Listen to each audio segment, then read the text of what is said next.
Okay.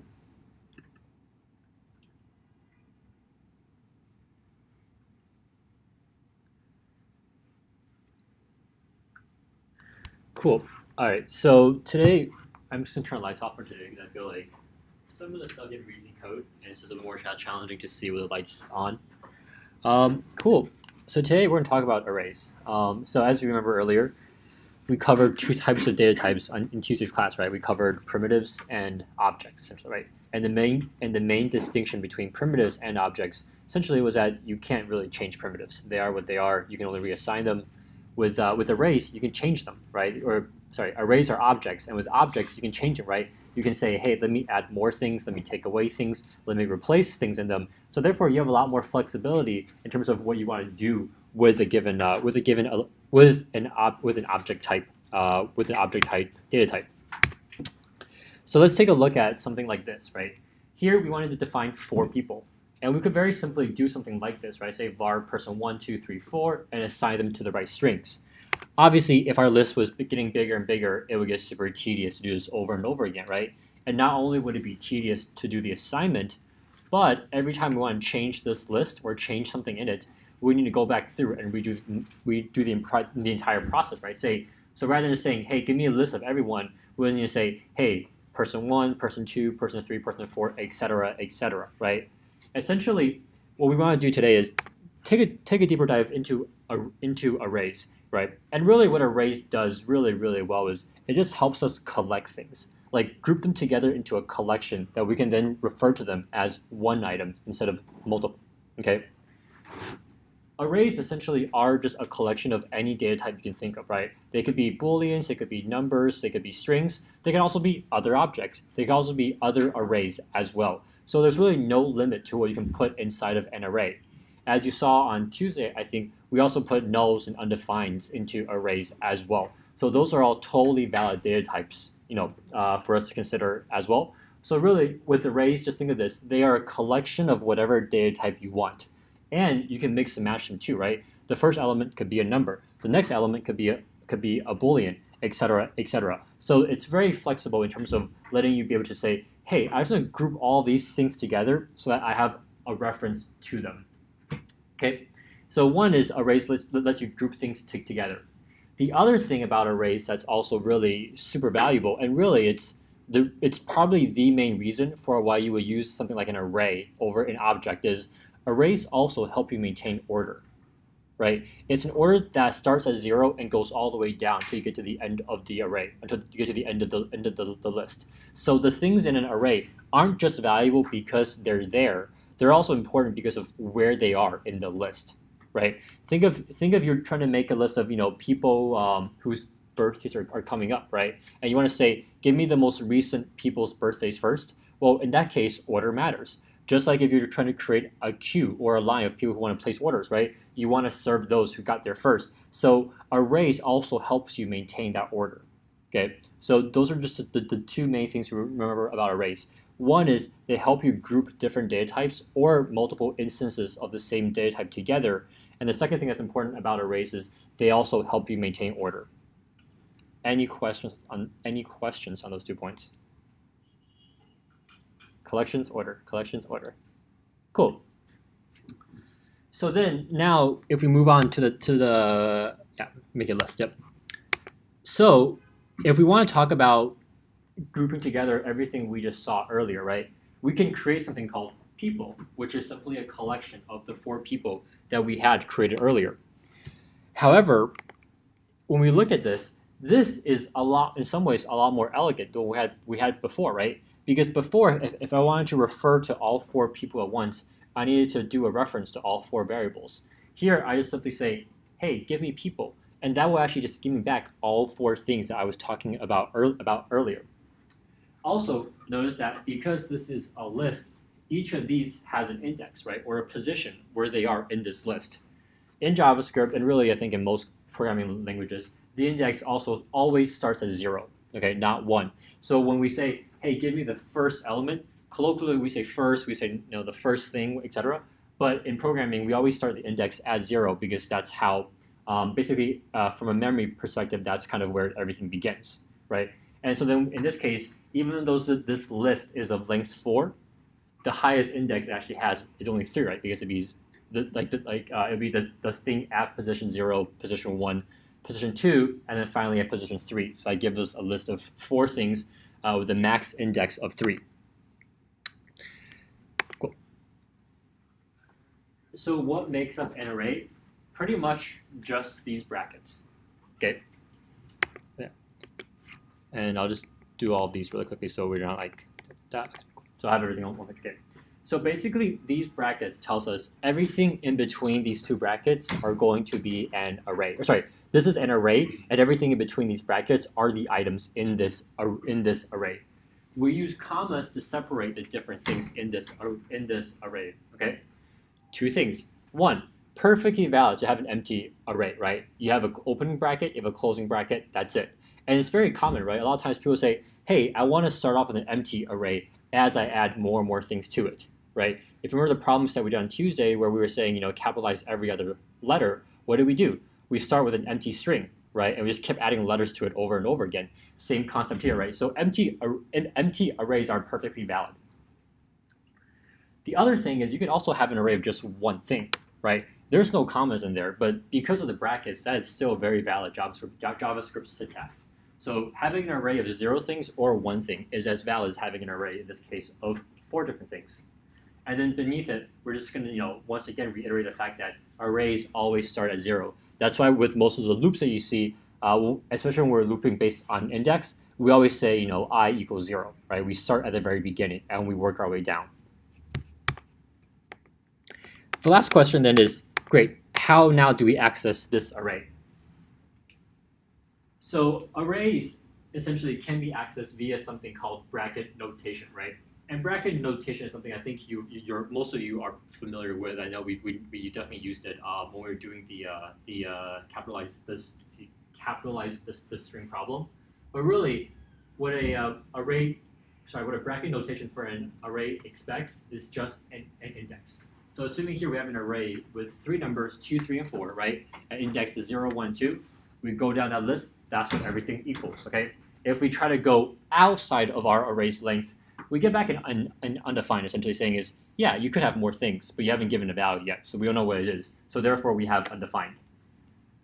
Similarly, this helps you access, right? If you use an equal sign, this now becomes an assignment operation. So you can also assign these values into these things in the array.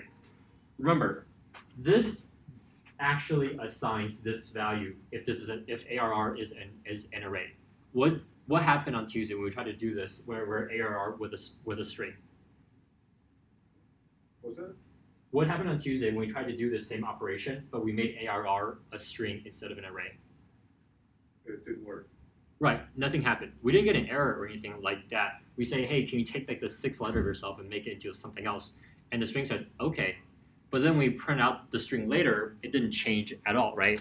And we said that was due to the primitive nature of strings, in the sense that you can only ever reassign them or create new ones. You can't change the original ones.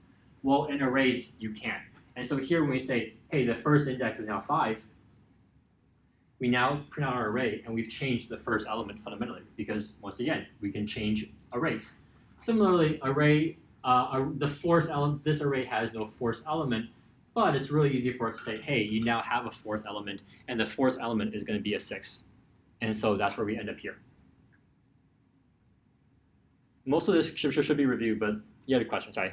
Yeah, so if there's an element of the 3rd, and then you try to assign something through the bracket notation to the 5th, what would that do with the 4th? Would it allow you to do that? Or? Yes, it definitely allows you to do that. Basically, what's going to happen is the same thing here, right? Where you're basically going to get, you have a 3rd element, and then you have a 5th element, and then what's going to be in the middle there? Undefined, right? Same idea. So we can actually very simply just go through, and we can do like a much bigger one and see kind of what the middle values become. And once again, this is something that I really encourage everyone to really get comfortable with. Is if you have a question on something like fairly relatively simple in terms of implementation, just like, hey, what happens to an array if I just add a new value to it that's out of the current index range? You can go to any browser, right? Open up Chrome, open the console, and just start typing. So your question is, if we have something like var ARR equals 0, right? So now we have an array with one element and it's 0. And then we say ARR of 3 is equal to true. Your question now is, what does ARR look like, right? Cool. So in this case, we see, oh, we have a bunch of commas with nothing in them, right? But now if I want to say, hey, let's loop through these really quick. Assume starting as I equals 0 because, you know, I want to get every single element and the index starts at 0. I++, and I go here and just do console.log. What do I want to console.log out? Let's console.log out type of, and then r index I. We get number undefined boolean, right? So once again, console logs, you know, they tend to be sometimes not as clear as you would like them to be. In this case, they're showing blanks, but in reality, they're actually undefined data types. So console log is also something just to be careful of in general, because depending on which browser you use, depending on the IDE, the development environment you're in, the console logs may show up differently between different browser types. They try to keep it pretty consistent, but there are certain elements, certain browsers that always show that it's undefined, for example, instead of an empty space. So just to keep in track, right? Remember, console logs are purely for human consumption, so we can be a little bit more flexible in kind of how, or people can be a bit more flexible in terms of how to implement that, right? The underlying JavaScript logic, you can't really be flexible like that. That is what it is. But with console log, it's like, what does a human see? Well, you know, we can show them this versus this. Okay, cool. Once again, I know a lot of this is going to be review for most people here, which is actually really great because, you know, a lot of this bracket notation in terms of what makes each thing really unique is like underpins a lot of the more advanced concepts we're going through in the rest of this bootcamp. So now, I mean, I just did this basically on the REPL, right? But how do we loop through an array? The best, well, one approach to do, and we'll teach you guys a few other ones down the road, right? The first one is let's just use a for loop, right? We basically start with saying, hey, I'll start at the 0th index, which is my first element. I'm just going to keep incrementing the index over and over again until I get to the very end, okay? And at each interval, I now have a reference to the index I'm at. So I just need to say, hey, give me the value at that index, and now I have a reference to every single value in the array. Okay, any questions on arrays before we move on to the nested arrays? Everyone's feeling pretty good, right? Like arrays kind of make sense, right? Cool. Awesome. Okay, so we've seen mostly one-dimensional arrays, but like I mentioned, you know, you can put any data type you want into an array. So other arrays are perfectly fair game. So, oh yeah, okay, got it. So when we have something like this, for example, let me see how I do this. I'm gonna come back to this slide in a little bit. I think this one is probably something we want to show first, right? So let's just say we have something like this. We have something that says array is equal to 1, 2, 3, right? And then we do hey, let's push this array into this array. What's going to happen there? You're going to get another array, 1, 2, 3, unless I got that backwards. You're going to get another array, 1, 2, 3. Push to the front or the back? Pushes to the back, yep. Okay, so, yeah, so 1, 2, 3, another array. Right, so what's going to be the length of array after we push it? 5. 5, cool. So let's say we have an array of, I think it was 1, 2, 3, right?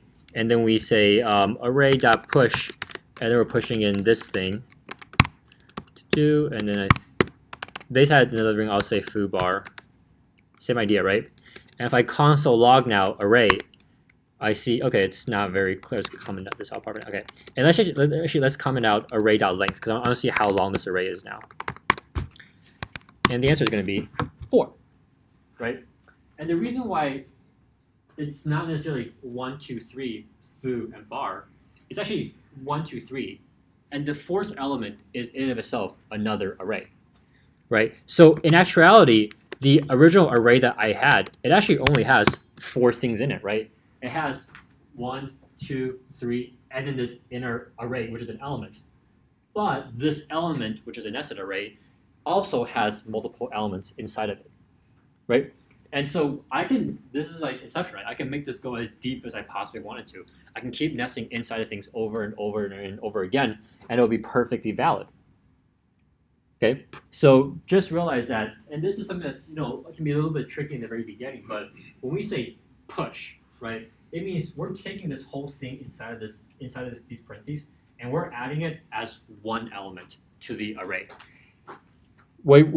If we had wanted to do something like add food to the end of the array and add bar at the end of the array, we could, for example, do something like this, or we just push twice, right? And now when we console log out array.length, we have 5, because now we're adding 2 distinct elements to the end of the array. We can also do something called concat, where we just literally take one array and join it with another array. So we just say, hey, forget nesting inside of it. I'm just going to take away your closing bracket, take away the second one's opening bracket, and just shove them together. So that's also another way to do it. But for now, just realize that push always adds one thing to the end of the array. When you're feeding one element into it, right? Because once again, that array had 2 values in it, but the array itself is only one data type. So here, you'll notice that on the console log, right, we printed out our original array, but then after we pushed, we had this 4 here. And the reason for this is it's purely an implementation thing, but so in this case, array.push, we don't return anything explicitly, but array.push actually implicitly returns back the length of the new array. So therefore, when you push something, you always get a reference back to how long the new array is. Okay, cool. And then if we were to print out array now, we see we have 1, 2, 3, and then 4, right? And this fourth element has 2 more elements in it, but it's still of length 4. Now, if I want to access this inner array, we already learned how to do that pretty simply, right? It's just array, give me the last index you have, and give me that element. So we do that, and now we get another array. So if I want to access now whatever's inside of this array, it's literally as simple as saying, hey, let me add another square bracket at the end of that, right? Go into whatever you are giving me, and go into that one more time.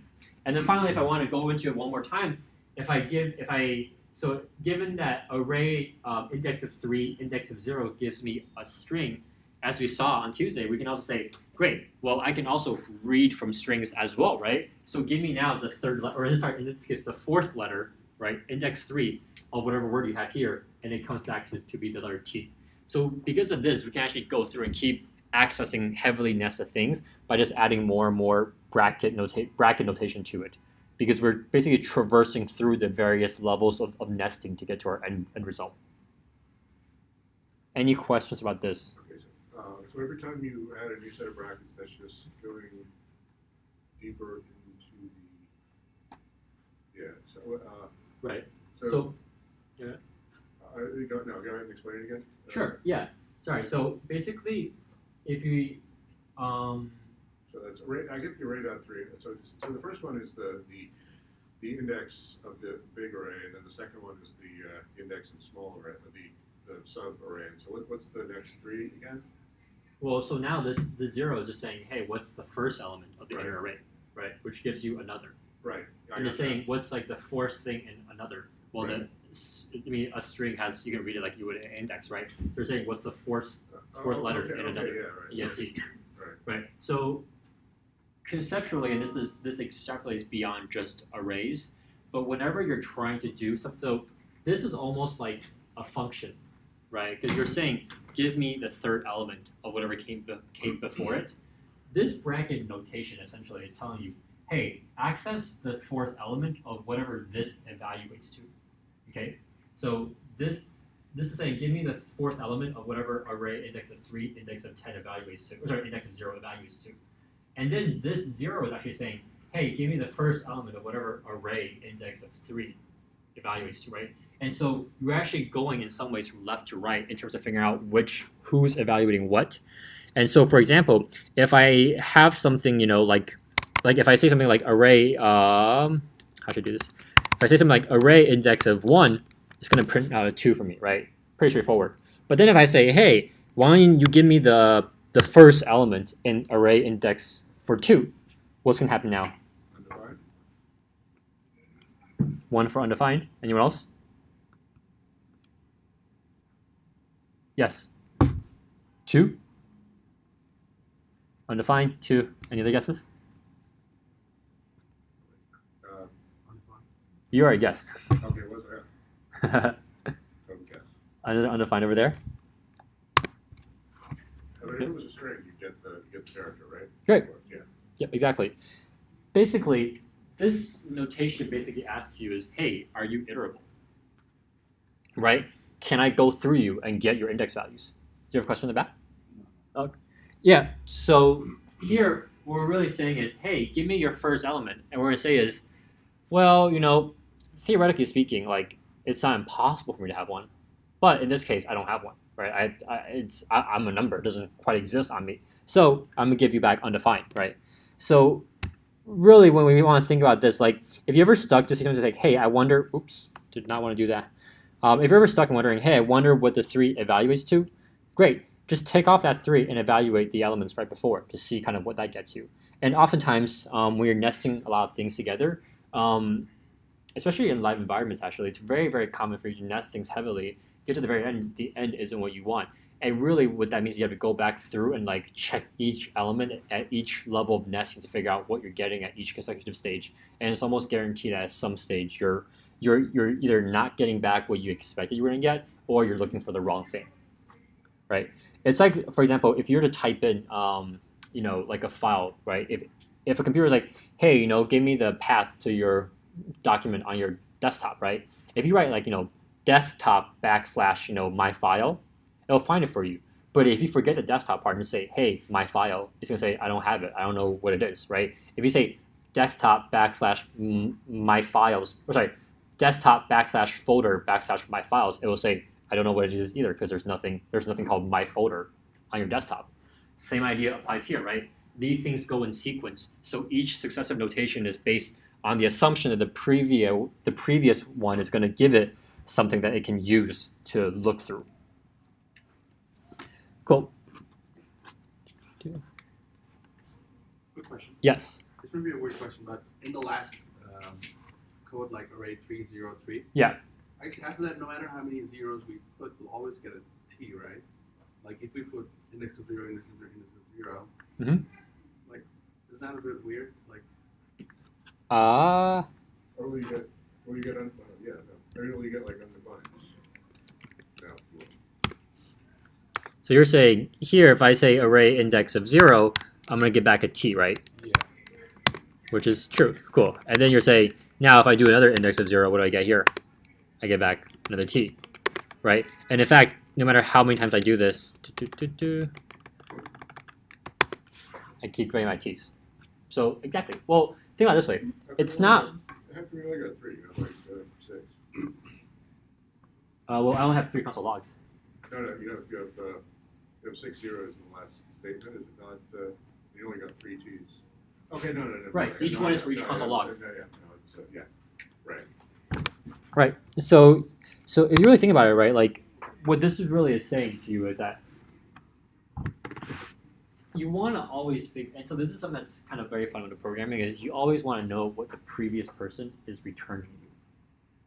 And so in this case, we're kind of caught in this cycle where we keep returning the same thing over and over again. So we can keep doing this as many times as we possibly want. And you're absolutely right. We can do this for infinite times. It'll still give us back the same thing. Usually, obviously, this is viable, but really there's no reason to go beyond kind of what you need. But you're absolutely right that because this keeps returning a string that's iterable each time, go for it. Knock yourself out. Iterate over as many times as you possibly want. Cool. Good question. All right. So that's pretty much how we access nested arrays, and that's also how we you can also reassign arrays in the same way, right? We just add an equal sign to whatever you want to, right? So in this case, not for this because this is a string, so it's not mutable. But if you were to say, hey, for your third element, can you become something else? Rather than having another, can you become, become the word or become the string nested?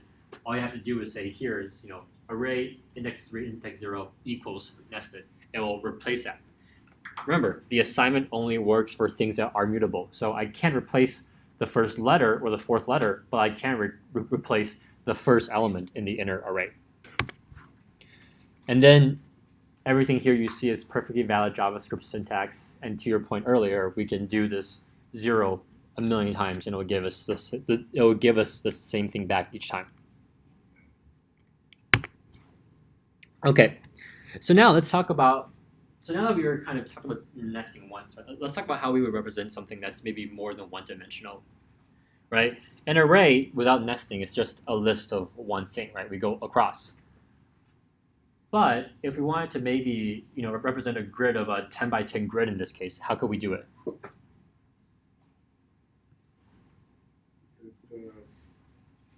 could use two arrays of.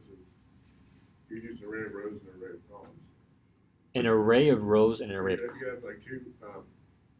You could have a row of. Well, you could use. You've got an array of 10 cells going across, and then you've got 10 of those arrays going up and down.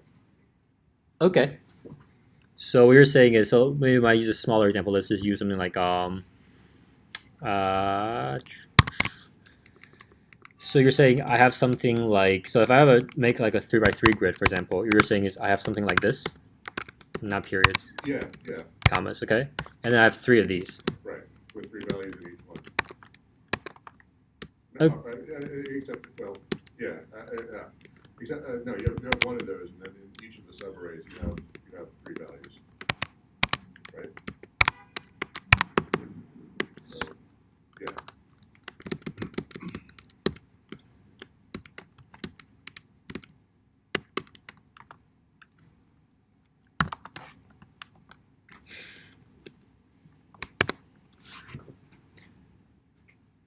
Right. And so in this case, we're looking at this kind of a one-dimensional skew, right? Remember, JavaScript is very, very forgiving with how you do spaces. So if this is kind of not clear to you why this is a grid, we can also, leverage spaces to make it look like this, right? This is perfectly valid JavaScript. At least in some environments it is. But in this case, hopefully this becomes a little clear as to why we can use, a set of nested arrays to represent a grid, right?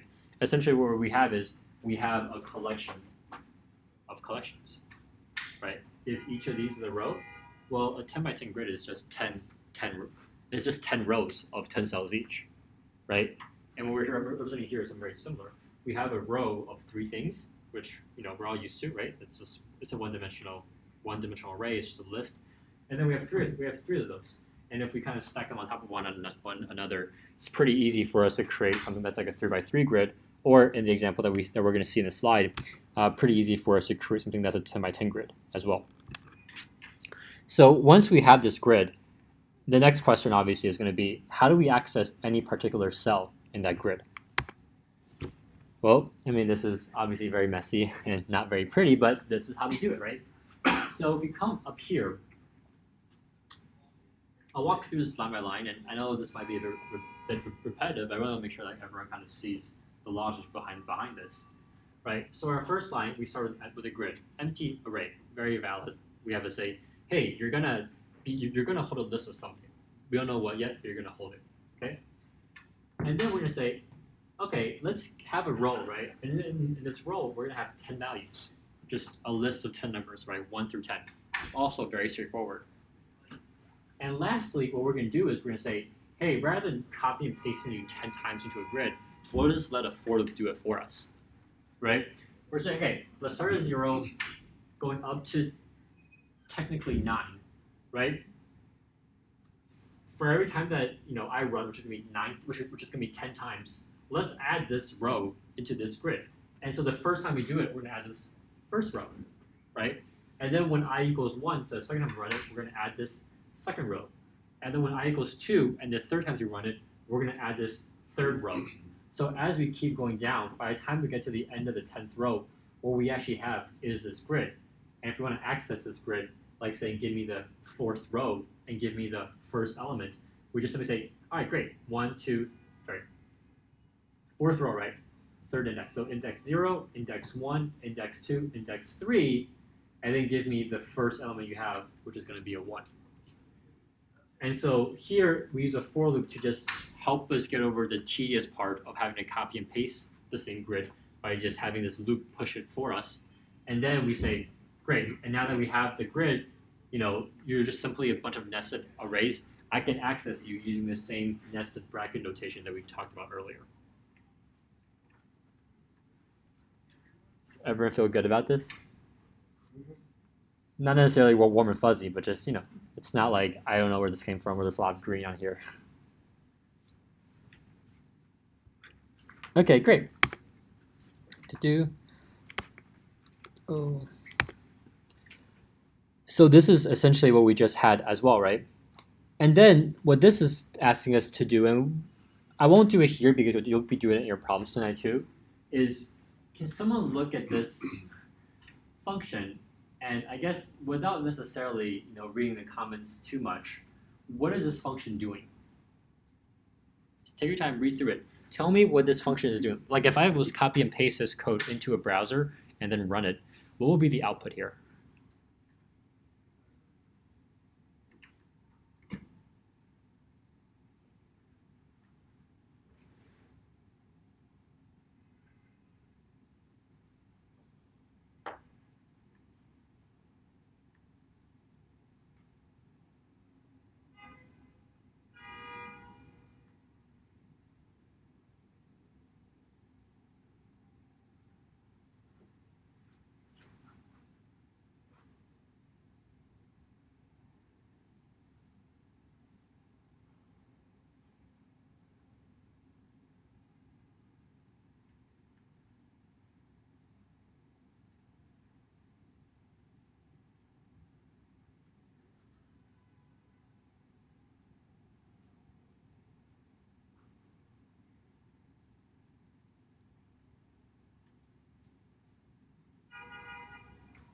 Any guesses?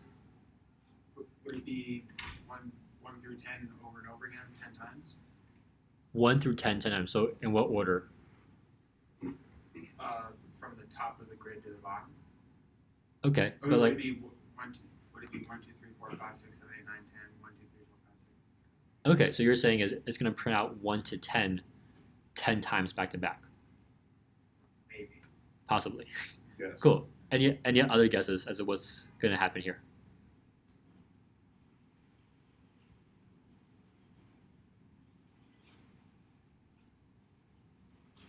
Oh, no, it's going to go I0, J0, so it's going to go, so that's going to print out 1, 1, and then I0, J1, so I guess it's going to print out, no, it's going to print out 10 ones, 10 twos, 10 threes. So you're saying it prints out the first digit 10 Yeah. times in a row. Okay. And I think you had a guess too, right? Okay, so same as Jim, and then it will print each digit out. Okay. Okay, cool. Any other guesses?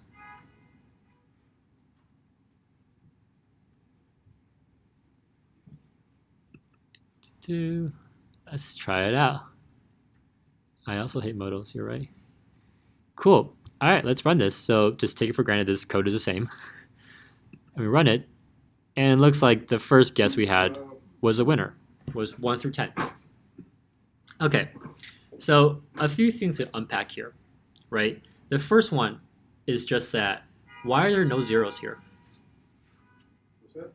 Why did we not print out any zeros? There's no zeros in the array. Right, and so where does the zero go in this case? I mean, it's a placeholder, it's the index, right? Right, so when we look at this code, right, like we see I equals 0 here, and we see j equals 0 here, right? But if you look at how these i's and j's are being used, we never use them as numbers in and of themselves, right? We always use them as a reference to say, hey, get me your index in this array. So they're always used almost as a variable, right, as a reference to something else. We never ever straight up say, hey, print out I or print out j, because if we did, we're going to have zeros in there somewhere. But in this case, we're always saying, hey, the zeroth index. Hey, give me j's zeroth index, etc. And so because of that, we never actually touch 0 as a number in itself. We only use it ever as a reference for the index. Okay, so that's the first thing. This the second thing is this, okay? Code happens in sequential order, right? It goes top down, left, right, in most cases. So if we want to think about how this code is going to run from lines 10 onwards, right? In line 10, we start at 0, I equals 0, okay? And we're saying, great, let's take a look at this first. Grid index of I. So grid index of 0, right? That's where we're starting off at. So we know that we're dealing with the first row, okay? That's our starting point for I equals 0. And then we have another loop inside of it that goes from 0 to 10, or 0 to 9, really, right? And then we're adding on that 0 to 9 index after to that first row. And so what we're doing is we're saying, hey, do everything you possibly can with the first row first before we move on to the second row, right? In the case that if it had printed out, 1, 1, 1, 1, 2, 2, 2, 2, kind of consecutive order, that would mean we jump from row 1 to row 2 to row 3 and so forth, and then we go back to row 1 to row 2 to row 3 to row 4 and so forth. But in this case, when we look at this code, what becomes very clear is that it wants us to do everything we possibly can with the first row first, and then we increment I and move on to the second row. So in this way, we're actually going kind of in a very top-down manner. We're saying go through the top row, then go through the next row, then go through the next row in a direction. So just for fun, how would I modify this code if I did want to print out 1, 1, 1, 1, 1, 10 ones in a row, then 10 twos in a row, then 10 threes in a row? How would that happen?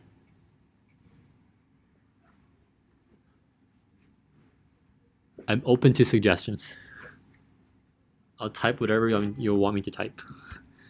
I'll delete the comments so we can kind of see the top part of the code too, but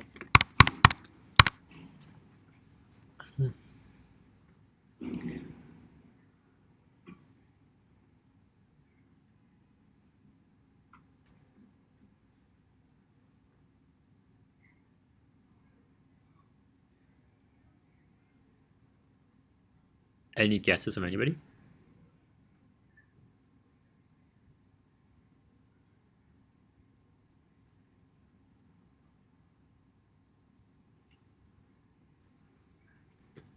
Yes. Could you just Would you want to limit the range of like where grid I dot length is?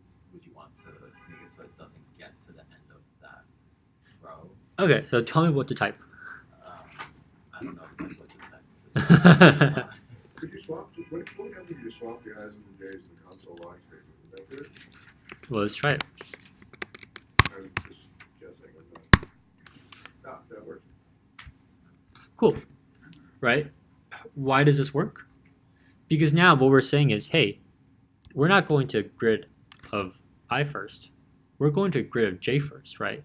So we're saying, hey, for every single row, essentially now, the element that we get is fixed, right? The element we get is fixed. We're always going to be getting the, oh, wow, that highlighting was weird. This index of I, putting a second, what this tells us is, hey, we're going to be getting the ith index every time. So the first 10 times this function runs, or sorry, the first 10 times this loop's going to run, I is going to be 0 in every one of those times, right? So we're going to be getting back the first element for the first 10 runs. And so then in that case, J is just saying, all right, do the first row first, then the second row, then the third row, then the fourth row, etc. This is a little bit, I guess, not intuitive like when you first look at it, but just realize that what it comes down to ultimately is, in this other case, when we're doing something like I and then J, right? Think of this. Every time J runs, right, when J goes from 0 all the way until J becomes 9, this first part, grid index of I, does not change. That's constant. And what is grid index of I?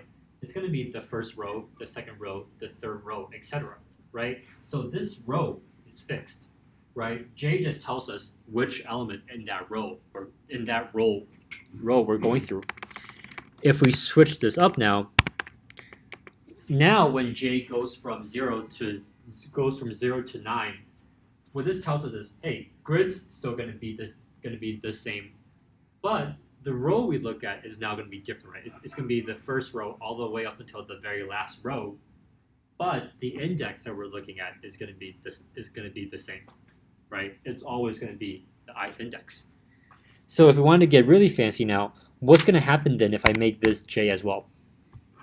How does that console log look?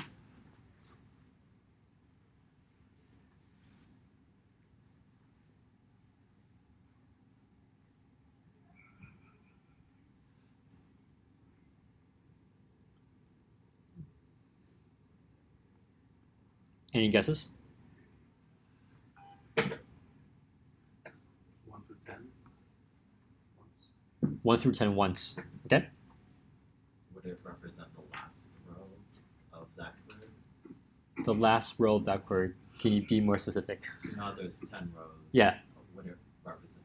Would it represent just the bottom row of numbers? Okay, so but then the output would be the same to what the output would be Anusha the said, right? It'd same, be but- one row of 1 through 10. Yeah. But you're saying this is going to give you back only the last row of I think it's numbers. going to give you the same output you got. I think it's going to give you the same output you got with the first time because I and J just happen to be the same. I mean, the fact that it's like symmetrical, I think means it'll go 1 through 10 times. Okay, so we have another answer for 1 through 10 times the same one as the first one. Any other guesses for this? It's okay. I won't give you guys this for too long. We keep it the same, but, and this is like a pretty important point here. Let me just go back to this nice grid that they gave us earlier, right? When we did index of I first, followed by index of j,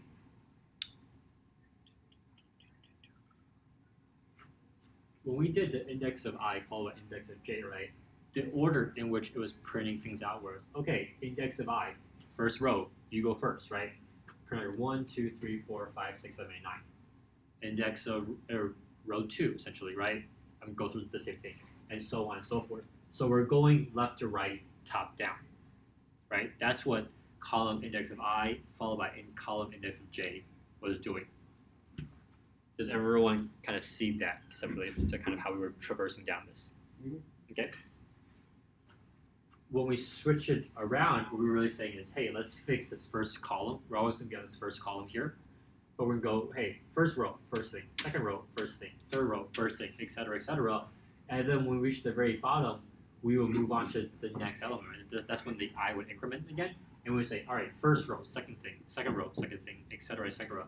So we're actually moving, I guess, more from left to right and then top down. So that was like we're getting all the ones first, and then all the twos and all the threes, fourth, and so on. Does that kind of make sense to everyone too? Good. This side nods a lot more than this side. I'll just say that much. Cool. What I had just did when I was basically saying, hey, let's just take j of j, right? What that was doing was the output looked like we were printing this out. But in actuality, what we were doing is we were going diagonally down this, right? So if we go diagonally down this, we still start with, this is a bit misaligned, but we still start with 1, 2, 3, 4, 5, 6, 7, 8, 9, right? Because essentially, because j is going to be the same number in both times, we're saying, give me the 0th element of the first row, or sorry, give me the first element of the first row. Give me the second element of the second row. Give me the third element of the third row. And so it becomes a diagonal where we're just going down diagonally. And we're doing it 10 times, but each time, while I changes, j is going to be the same values over and over again, right? So rather than covering every single number in this array, what we're really doing is we're just going on this middle diagonal over and over and over and over again 10 times, right?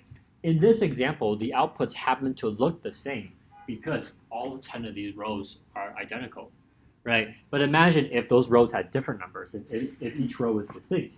Well, depending on the order in which we put the i's and j's, it's going to very fundamentally affect what gets output to us, right? And so that's why we're belaboring the point on nesting, is because the order matters, right? Which value your increment matters. And if you really, really get stuck and you're like, I have no idea what this is going to output, just console log out console log of I first. So you can see what you're getting with I before you tack on another nested variable. Nesting can be very tricky because in this case, while the output from the first example we did is identical to the output from the third example we did, they fundamentally are asking different things, right? if in this case I had made this, if I made this variable as 6 instead, what it prints out going left to right, top down, is going to be very different than what prints out when I go diagonally across the sheet. Okay, I can explain this more, but I think honestly a lot of programming is just kind of getting in there and doing it and trying to figure it out, and probably get really frustrated with yourself because it's not going to do what you want the first few times around. So for now I'll just say that what this function is doing at a very high level is it's actually letting us get to every single element in this table, right? Every single combination between 10 and 10 we're going to hit at some point, right? This goes from 0 to 10, this goes from 0 to 9, this doesn't go from 0 to 9. So at some point we're going to hit up every single combination between I and j, and therefore we're going to log out every single number on that table. If I make it just index of j of j, I'm going to hit every diagonal number where the x and y corners are the same, but I'm not going to hit every single number. And then this last thing here is a bit of a bonus. Oops, sorry.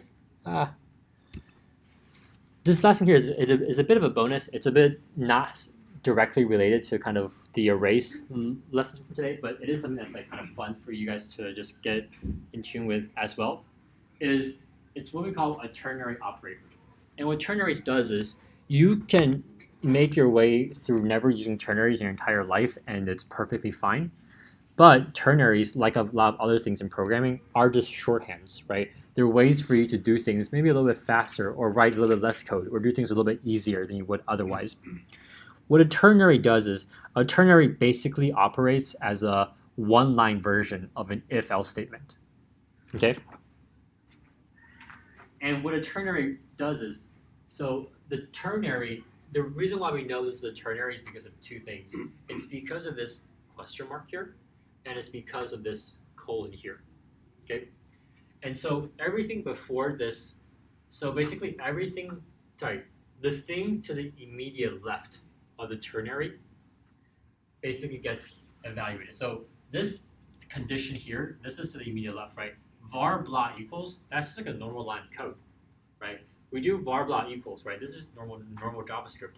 And now the question is this, okay? What does this ternary evaluate to? Well, ternary basically says, hey, let's evaluate this condition. Okay, if it comes back as true, let's give back this value.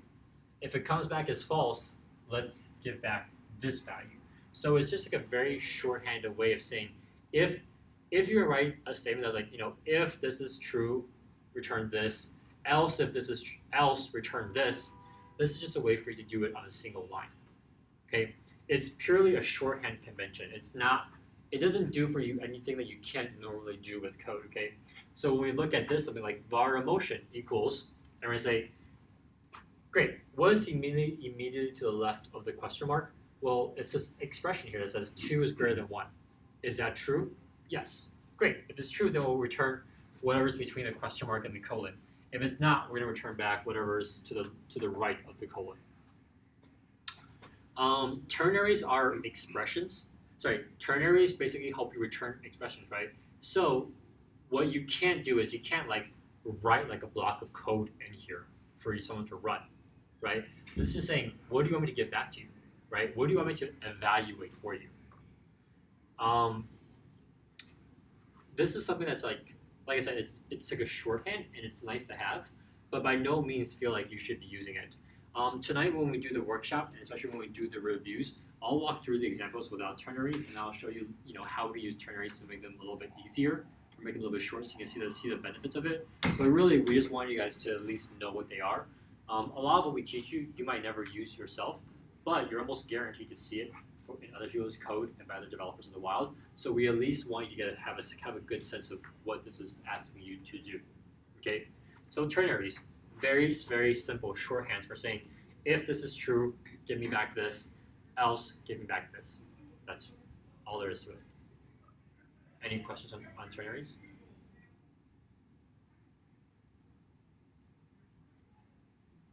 I think just lines 1 and 3 are just like the most fundamental examples of how to use ternaries, right? Like the ternary is gonna give back something, and that's what we're gonna assign to this emotion variable. And then the question becomes, what does this ternary give back?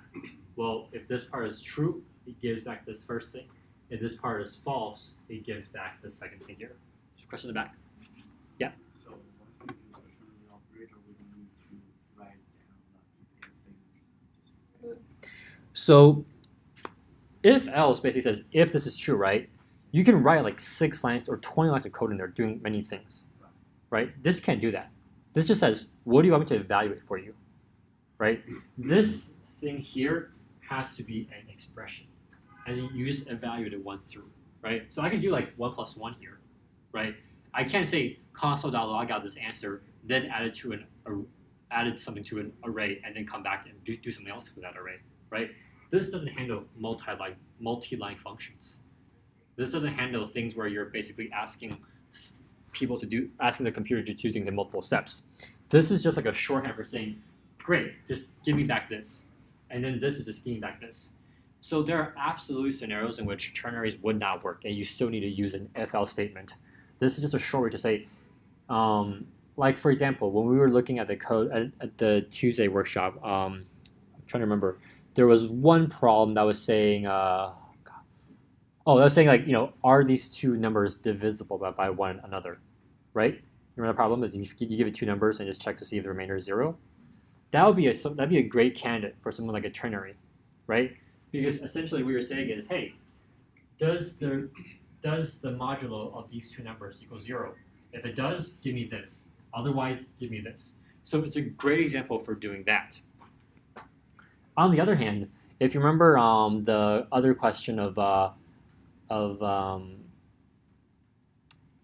like capitalizing every other letter in the string, we could still use a ternary in there, but it wouldn't really make as much sense, right? Because we still need something else to help us loop through every single letter in the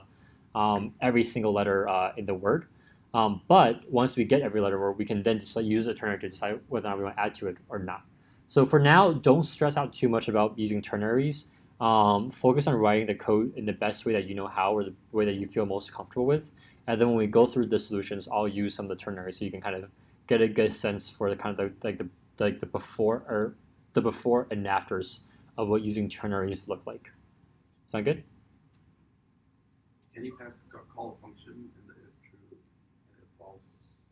Okay, just do it right there. Where? Is even? Oh, I think he's asking, can you pass functions out of here? What's that? I think the question is, can you pass a function here? Oh. Right. So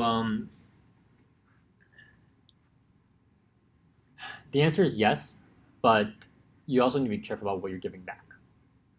Right. Ternaries in general are like, the reason why ternaries are very tricky is because guess what? You can also nest ternaries instead of other ternaries, right? So I have a ternary here that says, hey, question mark, colon, these thing. I can take this whole thing and make this condition, so that make this just this part. So that if this is true, then you check something else, right? So you can make ternaries very, very complicated very quickly. Just in your mind, think of it this way. Ternaries are meant to make your code easier to read, right? If you find yourself writing ternaries and you can't even understand what's going on, stop using ternaries. Okay, it's meant to be a simplification method. If it makes your code more onerous or more difficult, then stop, because it's probably gonna make a lot more sense to people reading your code if you just use a simple if-else loop or if-else statement. Okay. So cool. So are there any questions, I guess, on ternaries, but really more on the concept of arrays and nested arrays that we've been covering tonight?